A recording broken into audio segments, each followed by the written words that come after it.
Hindari makanan ini saat anak batuk agar kamu tidak menyesal. 1. Makanan manis seperti coklat dan susu. Kandungan gula yang terdapat pada makanan manis dapat menyebabkan terganggunya kerja sistem kekebalan tubuh.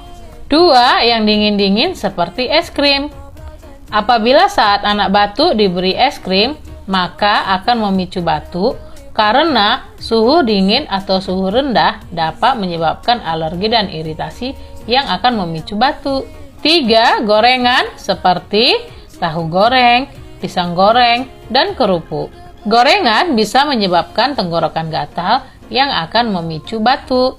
Rasa gatal yang muncul pada tenggorokan disebabkan oleh zat akrolin yang muncul pada saat penggorengan yang panas. Hal ini ditandai dengan munculnya asap pada saat penggorengan. So, ayah bunda, hindari makanan tersebut agar batuk anak tidak semakin parah.